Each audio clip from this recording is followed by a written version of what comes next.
Hi, I'm Kirby Allison, and in this week's Q&A, we're going to sit down with bespoke tailor Eric Jensen.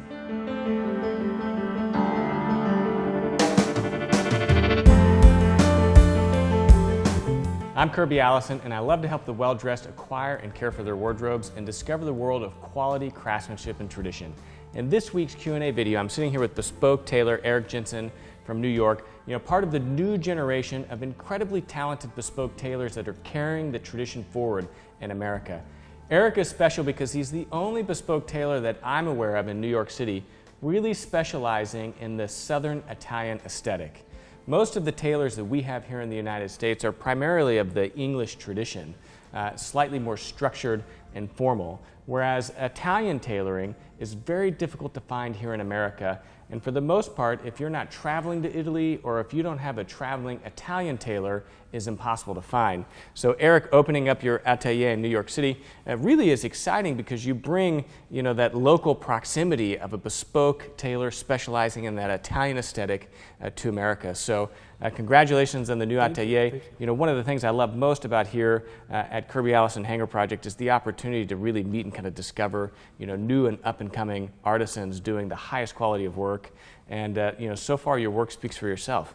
Thank you. I appreciate people like you. I appreciate people who take the time to delve into the craft to really kind of enjoy and celebrate what craftsmen are doing. It's so lost nowadays. Yeah. So the beauty of what you're doing here on the YouTube, I think is something that stands alone. Yeah, well, thank you. I mean, it's such a joy and a pleasure to really be able to discover the world of quality craftsmanship and tradition. And at the end of the day, that's what this is really about. Definitely. Yeah. And it's an important thing to celebrate because craftsmen, they put a lot of time and they put a lot of effort and they put a lot of themselves into what Absolutely. they make. And to have it be celebrated is beautiful. Well, and to honor their work in a way, that not only, kind of exalts it, but helps people, really appreciate, what it is that goes into it and is behind it.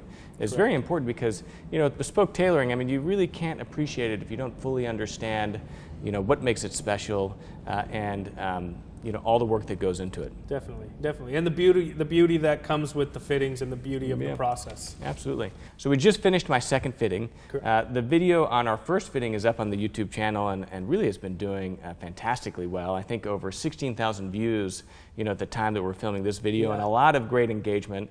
And so one of the things that I wanted to do, since we have you back in Dallas, is to sit down for just a little bit of a Q&A. So, I've compiled some of the questions that people have asked on the channel, and I thought that this would be a great opportunity, since you're here, to go through and really answer some of these questions in greater detail. Definitely. Our first question is from D-Bar, and it's on that first fitting video. And it really references a comment that you made that I think was really kind of insightful, which is, gentlemen that feel better in blues don't feel better in grays, and those who feel better in grays don't feel better in blues. D-Bar was just mentioning how you pretty much nailed what he kind of was thinking. Like me, he tends to gravitate more towards grays, especially suit-wise, but jacket-wise, he would go with blues or grays. So, your experience as a bespoke tailor, I mean, do you see, certain clients kind of gravitating to certain color palettes, and how does that affect kind of how you interact with them? Yeah, I mean, it's definitely there. I mean, not every rule is a hard and fast rule. So the main thing to understand is, especially as a bespoke tailor, is I'm trying to learn you. Mm-hmm. Because at the end of the day, you have a plethora of cloth choices. Every tailor is going to have books and books of cloth. And it can be daunting. It can be overwhelming. And so my job is to guide you through those books in a way that you're going to find what you're looking for quickly. Mm-hmm. So the main question that needs to be understood is what you feel better. What do you pull out of the closet quicker? And it's first response type of thing. So for me, first response is blue. The first coat that I'm going to grab out of my closet is blue. And if I've worn that, too many times in a row, then of course it's not going to be the first one I grab, but it's going to be what I gravitate to. So I know that my palette is going to be based within blues. With you, I know that we had this conversation, and your palette is based in grays, and so that's where your beginning mindset goes. Yeah. That helps me as a tailor, because that way I can understand you better, and I can understand your idea of the perfect suit. I can help you understand and get to how we make a suit that's perfect for you.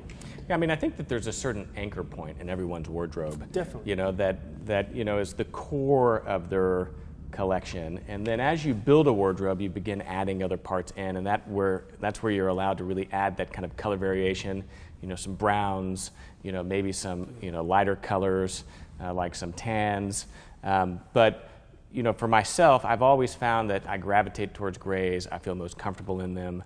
You know, they're the easiest for me to wear, and so naturally that's what I find myself, you know, really leaning towards whenever I pick swatches. Definitely, and that's the thing about a suit is you want that suit to be the best representation of you. You want to feel your best in that suit, and you know, stepping outside the comfort box later on is a fantastic idea, but to build that core wardrobe, you're going to want to build it on things that, like you said, are going to be your anchor. It's going to be your cornerstone. It's going to be the suit that you grab when you need to interview, when you need to meet someone important, when you need to, you know, have a function that you want to look your best.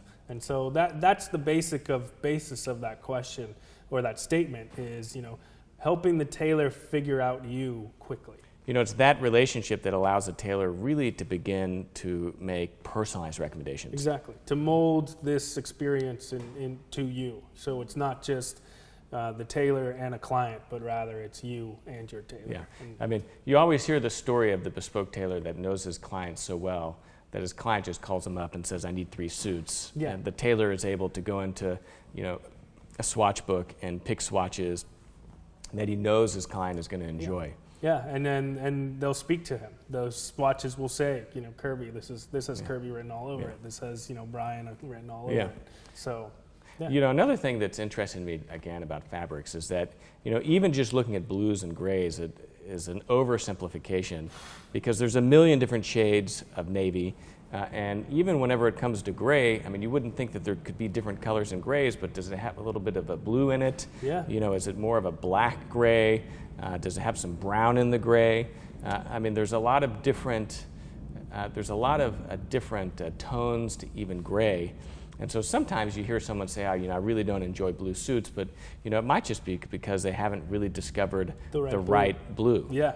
And even in cloth nowadays, especially in double twist cloth or high twists, or you know, if they top dye and reverse dye the cloth as well, you're going to get depth of field in your colors as well. So you're going to get you'll get an overtone of a blue, but you might get an undertone of a deep dark navy, or you might get an overtone of, like you said, grays, but in the background there's lots of browns going on and there's blues going on. So there's Now with cloth and the way that they're dyeing and weaving, you have so many kind of aspects of these colors, and it actually is some of those beautiful things that set them apart.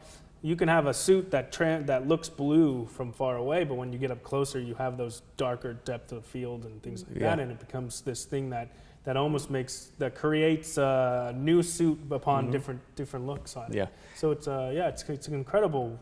The cloth world is incredible. Yeah, well, and a great tailor really understands the cloth because that is the expertise, or at least one dynamic of the expertise a really talented tailor brings to the experience. Exactly. Because as you said, I mean, the number of cloths out there is overwhelming. I mean, I remember going to, you know, our first bespoke trunk show. It was a Hong Kong tailor that was traveling through Texas, and I walk into the hotel room, and there literally had to be 50, if not more, swatch books of cloth. Yeah. And each book's containing hundreds. Yeah, hundreds. So I mean, there was thousands of different cloth choices, and I remember walking in, and you know, he said, "Okay, well, take a look at the cloth, and you know, see what you like."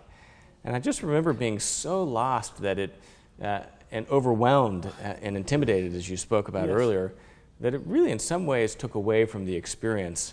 You know, really, what I came wanting was a recommendation. Yeah. And you know, he wouldn't give that to me. And again, you know, I go back to one of the characteristics that I really expect of a great tailor or a great artisan is to have an opinion and to be able to make a recommendation, because otherwise they're just order takers. I fully agree. And it's that relationship that's necessary because, like you said, it's overwhelming, and the cloth choices is overwhelming. And in fact, when I first even started making for myself and had the ability to pick from cloths, I made mistakes because I had too many options. Too many options. And when you have that many options, you want that one piece of cloth that like stands out in your brain. Yeah. You know, so you end up picking this vibrant, elaborate, just outrageous, violent cloth, you know, and then you're making a suit out of it, which is you shouldn't be doing in the first place anyway.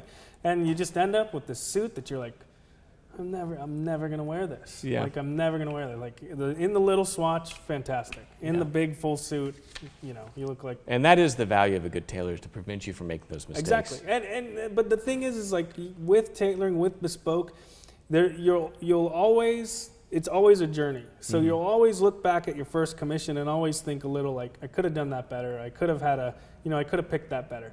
But that journey is what defines you and what starts to build up your characteristics in your wardrobe, and it's what kind of makes you realize where you want to be. You know, when I first got back from Italy, I wanted to make skinny trousers. That was what was in. Well, we spoke about that whenever we were in New York last time. Oh, yeah. As we were joking about pleats. Yes. How, you know, we were both lamenting how whenever we started out, we had unpleated trousers. Yes, exactly. Which I think all men should have pleats in their trousers, and I think we agree there. Agree. But, you know, we were joking how, you know, really that used to be the role of your father, is to insist, no, son, we're going to put pleats in your trousers. You'll thank me later. And I don't think either of us had that benefit. No, not at all. And so you just have to make these mistakes. The good sign of a good tailor is one who helps you limit and mitigate those mistakes. Yes, that's right. But yeah, I made for myself really skinny trousers, and you know, I thought they were the coolest thing, you know, for 6 months, 2 months, 3 months, and then I couldn't wear them, and I hated them, and I didn't want to wear them, and I made myself a pleated trouser, and I thought, what was I thinking? Yeah. You know, so it's that evolution though. It's a beautiful thing. Yeah, that's funny. So next question is, you know, discuss a little bit the difference between the different styles of Italian tailoring. So, I mean, Italian tailoring couldn't be any broader. No. So to just group all Italian tailoring into one bucket of Italian tailoring, it really does no justice to anyone. So for those of us that might not be as familiar with Italian tailoring as you are, of course, having, you know, been a student of it, you know, help us understand the difference between a Northern Italian, you know, tailoring from like Milan, to Florentine tailoring from Florence, you know, all the way down to, you know, the most, you know, casual kind of Neapolitan tailoring. Definitely. So you hit on the southern, the Napoleon style, and even the Sicilian style. Sicilian, what is? From Sicily. Sicily, okay. Yeah. So I have a friend that I apprenticed with under Gallo, and his father is a tailor from Palermo. He's kind of my influence when I talk about Sicilian tailoring. So Palermo is a city on Sicily. Okay. And so they have really, really soft, very reminiscent of the tailoring that's happening in Napoli. But all Italians are going to cut in two pieces for 90%. I'm never going to say everybody, because there's always going to be someone who doesn't. But for the majority, all Italians are going to cut their coats in two pieces. We talked about this earlier in regards to this is a single front panel. Single front panel and a back panel. Single back panel. Okay. And I mean, you have your two front panels, but your two back panels. Yeah, whenever we talk, we cut everything in half. Yeah. So two pieces. Italian or English and Americans and you're ready to wear nowadays as well, for the majority of those are all going to be three pieces. They're going to be a front panel, a side body, and then a back. So anyway, so the Sicilians, my friend from Palermo, he cuts in the two pieces like most Italians, very soft cut. He has two darts in this front. One goes from chest to pocket, and the other one goes from underarm down to pocket. And that's it. Soft cut, nice, easy to wear. Very reminiscent of the style is very reminiscent of the area. You know, it's hot, it's relaxed, it's cool. It's a fishing kind of oriented mentality. What their history was. So that's the suiting that they made. Then you have a little northern of that, which is Napoli. Napoli carries on that same tradition of a soft tailored look, a very, very easy, effervescent to wear. It's where my style is really, really kind of begun gravitating to. It's what Gallo style was influenced by as well. And you apprenticed in Rome. Yes. I mean, is the Roman style even a little bit differentiated from Neapolitan? Yeah, I mean, For the most part, you're going to see more difference in it. I don't think that Gallo's. I don't want to speak for Gallo. I don't think Gallo's was that different from Napoli. I didn't know it at the time because I wasn't fully aware of what was going on around me. But as I began to grow and learn and understand more of what the Napolians were doing, I felt like Gallo's coat was very much like that. And that you can tell by a single front dart at the chest goes all the way to the hem. And that's a very important sign of a Napoleon coat. It creates a little more of a skirt. It creates a little more of a softness. It creates just a little bit more of an easiness in its wear, and not so much formality. A little more simplicity. And then it has a dart that goes from the underarm to the pocket. Okay. And that's where you'll create your shape. Napoleons will have less shape for the most part. In their waist suppression, so they won't suppress the coat as much. You'll still see it. I mean, it's just not going to be as much as what you would see from the British. Okay. I think Gallo put a little more in, and that's what I'm influenced by. I'm also influenced by Chris, and Chris did really beautiful shape in the waist suppression. So I kind of marry those two ideas. So I want a soft coat, but I want it to have waist suppression. Then you have the Florentine tailors from Firenze. You have like Liverano, and they will have same cut, two piece cut, but they usually don't have a front dart at all. So no dart in the chest, and the only dart they have is the one going from the underarm to So how do they create the shape through the chest, or are they? They are, and they're doing it through the manipulation of the cloth on the canvas and with the iron. Okay. So people don't understand that with wool and an iron, you can actually do a lot of things. You can really, really shape and shrink wool, and it will maintain those properties. Yeah. It's a phenomenal fiber. I mean, whoever decided to shear sheep and mill it is probably among the smartest people I've ever heard of. Just the properties of wool, the ability to what you can do with wool and its longevity and its last. Yeah, I mean, its ability to hold shape after being ironed is still amazing. Hold shape to expel scents, so it doesn't hold on to scents. That's why you shouldn't have to dry clean your suit that much. In fact, if ever, because it's not going to hold those scents. It also breathes and it also traps heat at the same time. It's an incredible fiber. So anyways, then if you go further up to the Milanese, they're going to do a front dart to the pocket and a dart to the pocket as well from underneath the arm.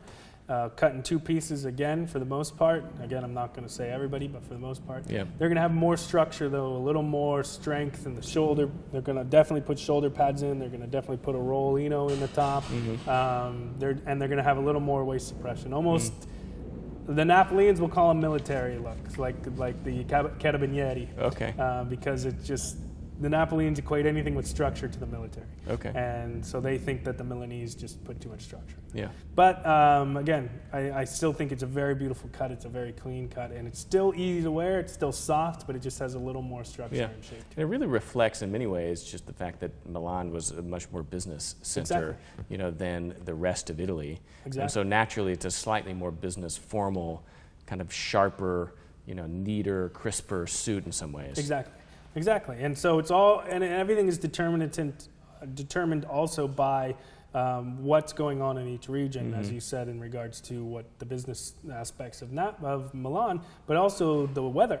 Yeah. So the Napoleons have a very, very kind of, almost island vibe, almost that kind of island mentality. There's lots of sun, there's lots of sea, there's so much is centered around that, so they want a very simple, kind of easy to wear suit, and I like that because I was raised as a suit is very, very formal and rigid, and and I never thought of a suit as something you can enjoy. I always thought of a suit as something you had to put on. Yeah, and so to have this mentality, this shift in mentality that happens when you understand that a suit can just be fun to wear. Yeah, that's blew my mind. And if a suit fits properly, it should be the most comfortable garment you have in your wardrobe. Oh, exactly. I mean, I've had this conversation with clients and friends as well. When I travel, I feel the most comfortable in a suit because, especially in trousers, because you get the most. No question. Yeah, it breathes well. Yeah, it gives you the room if you've got the pleats that you need. Nothing's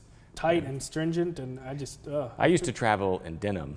Oh yeah, me too. Until I finally I guess was brave enough to say, you know what, I'm going to travel in my nice suits and trousers. Yeah. Now I would prefer strictly to travel in a suit and trousers. Yeah. Because in fact I'm more comfortable than I am in a pair of jeans and a dress shirt. Yeah, because, well, first of all, the way jeans sit, they're cut to sit on your hips. Yes. And so that when they don't give you any room for your belly so to tight, expand, yes. so then you got tight on your waist. And then also in the thigh nowadays, they cut the thigh so tight that they don't give you any room for your thigh to expand when you sit. So you have two very strict constricting strains on you while you're sitting. It's wretched. Yeah. I mean, when I first did it, I traveled once in flannel. I just thought, felt like I was in my pajamas. Yeah. And I couldn't feel better. Yeah. So I suggest if anybody wants to know. Well, try it. Try it. It's a great thing. Yeah. It'll And it change goes your life. to our next question from Daily Ritual, which is a good question. He was just commenting about how, he lives in the South, and of course I'm from Texas. He always gets a lot of trash talk from his friends on dressing formally, and I think that it really raises a good question, but whether this day and age of kind of where everyone's dressing casually, what it means to dress up and to dress in a suit or to dress at least with trousers and a sports coat, versus not wearing a coat. I mean, whenever I go to dinner, even if I'm with friends, and maybe I'm not wearing a tie, I always put on a coat. I just don't feel comfortable without one. And there's no question that in this day and age, whenever you're dressing up, you make other people feel uncomfortable because they're, in fact, dressing down. Yeah. I mean, yeah, my wife and I get this a lot, too, when we go out with people. We always end up being the most dressed. It's how we feel comfortable. The other thing is, I'm not sure exactly who said this, but there's a quote, and it's, you can never be overdressed or overeducated. Yeah. And I like that. I think that's a great quote because being overdressed means you look the best out of whoever you're with. As I'd rather look the best than look the least best. You know what I mean? And the other thing is, suiting and sport coats and dress shirts and trousers have this connotation nowadays of being dressed up. But in reality, they don't necessarily have to be dressed up. You can wear a sport coat and trousers and still look very kind of casual, kind of effervescent, kind of, I mean, I have a pair of chinos, Yeah. that I'll wear with a linen Cooper collar shirt, open, no tie, no and tie. a nice odd jacket. Perfect. And even the cloth that you choose is going to have characteristics of being formal or informal. Yeah. So when you start building your wardrobe, you can choose cloth that's going to actually make you look less dressed up than what people will perceive. Yeah. But again, at the end of the day, you're you. You have to be able to enjoy what you're wearing and feel comfortable in what you're wearing. And if other people don't appreciate that, that's not on you. Yeah. That's on them. Well, I think that the point remains, how you choose to present yourself to the world will determine how the world treats you. Certainly. The old adage goes, dress for the job that you want, not the job that you have. Dress for the man you want to be, not the man that you are. Exactly. And I think that fundamentally, whenever you look at dressing in general, not even dressing up, it really comes down to self-respect. Yep. What type of regard do you hold yourself in? And not just yourself, but the company that you keep. Exactly. And so, showing up to church or showing up to a business meeting or showing up to dinner, having put no time, effort, or thought into how you're dressed, really, if anything, speaks more to, your self-respect and your respect for your guests than anything else. And I think that if you're going to err on any side, err on the side of dressing up, because if anything, it is showing respect to yourself and to others. Definitely. I couldn't agree more. Yeah, and to the point earlier about traveling, I find that whenever I travel, dressed up as I am, and you share the same experience, I'm treated better than if I show up, in flip-flops, which I never would do, but jeans and a shirt and no jacket. Yeah, no, I agree. I mean, it just even today when I flew down here to Dallas, people presupposed that I was in first class. I wasn't in first class, but I dressed in this manner, and people took that as a sign of elegance and almost a form of being elite. And so that's never a bad thing. I'd rather be mistaken for first class than not. So have the confidence of dressing up, I think. And I agree. So my next question is from a good friend of mine, Dwayne, and it goes back to what we were talking earlier about kind of the structured English aesthetic versus a more unstructured Italian aesthetic? And this is a little bit of a loaded question for you, but do you feel that it takes more time and skill to make a beautifully unstructured garment than one that is more highly structured? And of course, there's no right answer here. No, you have a biased opinion, but talk a little bit about the special considerations that have to go into an unstructured garment versus a structured one. Definitely. First of all, in my opinion, I won't ever belittle anybody else's craftsmanship. And I think that every stylistic choice is beautiful. Mm-hmm. Some are more beautiful to my eye than others, yeah. and some I gravitate more to the others. So I don't think either one is easy to fit at all. Well, I think it's important to not get moral about it. There's no right or wrong style. Yeah. And we were speaking earlier about music, and everyone has a different ear and enjoys different things. And so at the end of the day, what do you enjoy? I think for tailoring, this is absolutely true. Yeah. Exactly, and so in my experience, though, the closer the cloth is to the body, the harder it is to make that cloth sit as it should against the body. As you fit as the cloth has less and less in between the body and the cloth, there is, in my opinion, more accounting for error. At the same time, you have to leave cloth in certain areas that are necessary in order for the client to move. So you can overfit a back, for instance. So you can make that back look just perfect when the guy's standing. Yeah. But for him to be able to move and to enjoy that suit, he's never going to. So he's always going to feel restricted. Yeah, you have to be able to live in it. Exactly. And so a tailor, especially a tailor who's cutting for the Italian style, definitely has to have that in mind as they fit and make. So it's just going to depend on everything that happens. But he has to be aware of the ability to live in the suit and look good in the suit at the same time. So the fact that I don't put any shoulder pads or anything else in my suit is just going to keep everything very close to the body, but still able to yeah, but in some ways it makes it more difficult to fit because again, you're not able to you can't adjust for the body. Yeah, you have to actually work around it. Exactly. You can't overbuild for places and underbuild for other places. You have to, again, like you said, work around the body or with the body. So, I like a clean back as much as everybody else, and I think a clean back is an important thing, but you can overfit a back, and I never want to hit that. Yeah. I don't ever want to do that. I remember with my shirts, as I've, I guess, kind of evolved, I've become to appreciate a little bit more room in my shirts than whenever I first started having shirts made, almost exactly for this reason.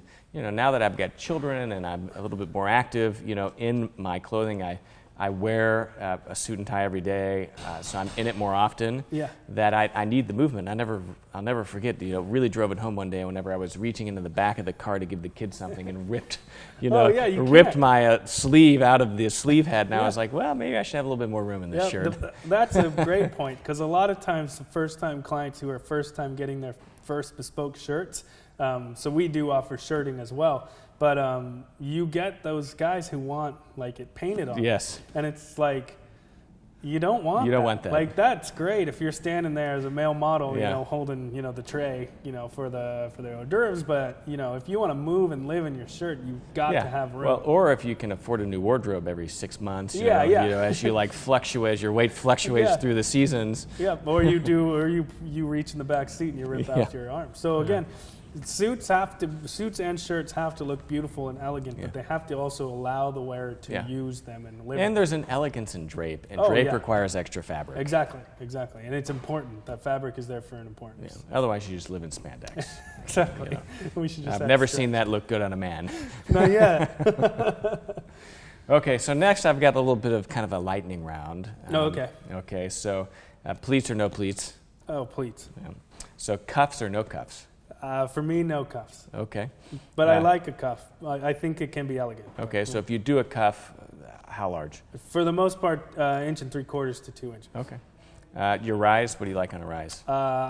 10 to 11 inches. in total. And where would that be on the body? About at the navel. Okay. You know, what most people would call a high-waisted trouser is actually a waisted trouser. A waisted trouser, properly waisted. Hits at your waist. And the trouser that you made for me that I was trying on today is a properly waisted trouser. Exactly. Sitting above the hip bones, right, on the waist. Yes. And incredibly comfortable. Oh yeah, and it actually gives you more freedom of movement and range and elongates the body. It's the dumbest thing we ever did was drop the rise of trousers. Okay.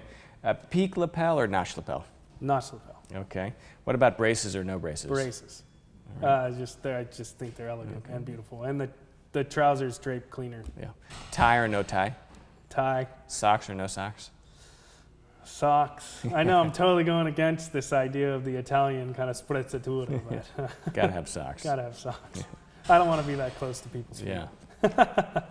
So our last question, and we've had this question asked quite a bit actually on the channel, which is, for someone that maybe is interested in having their first bespoke suit made, what ballpark are you starting at in terms of price? Yeah, so for ballpark for two-piece suit, we're starting at about $4,000, and everything's going to be dependent upon cloth chosen and design of the suit. But for the most part, we're starting at about $4,000. So that's really competitive, considering that most bespoke suit makers are starting at $5,500, if not $6,000 or $7,000. That's correct. And the reason behind it is one, because I'm starting out in my new sartoria in New York. And it's just me making, as well as my trouser maker, so we can cut down a lot on the costs that way. The other reason why is because I'm maintaining that competitiveness. As we grow and as things change and as the sartoria grows and expands, prices will reflect. But as we are now, we can comfortably offer. But for the quality of work that you're putting out, I mean, it's actually an exceptional price and value. Yeah, it is. It definitely is. I mean, we're putting in at least 60 to 80 hours of work per suit, so that every suit is going to have all those hallmarks of being handmade. It's going to have the necessities that I find important to a suit. That's how I was trained and how they were trained before me. So you're getting a great price. And then how does it work out in terms of deposits? So normal standard fare is 50% up front, 50% and the final 50% upon completion. However, I'm always happy to work with my clients. We've done things where we've done a third. Yeah. So you pay as we fit. Yeah. And that works for me as well. Yeah. So everything is again, it's a cliche. It's tailor made to the client. Absolutely. I mean, for me personally, being able to pay for a garment kind of over the course of having it made is one of the things that has made bespoke tailoring accessible to me. Yeah. I mean, writing a check for $4, $5, $6 at one time is always more difficult than biting it off in smaller pieces. Yeah. And considering that most bespoke garments, if you're having fittings and depending on alignment of travel schedules, can take 6, 9, 12 months, if not even longer, to have made.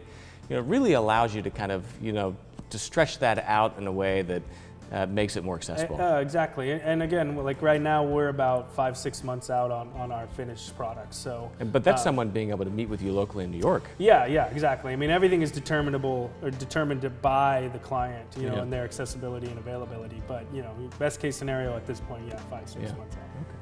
Well, thanks so much for sitting down with me, Eric, and I can't wait to see how this suit continues to progress. I've enjoyed the fitting process so far, and everything that I see really just tells me that I'm going to love this suit. It's going to be one of my favorites. Excited. For someone that's interested in getting in touch with you, what is the best way to contact you? So best way we have on our website, the contact us form that you can fill out and email to us. The website is www.sartoriajensen.com. Okay. You can also hit us up on Instagram. I'm on it often, updating what's going on in the Sartoria, and feel free to hit a DM on us. It's Sartoria Jensen.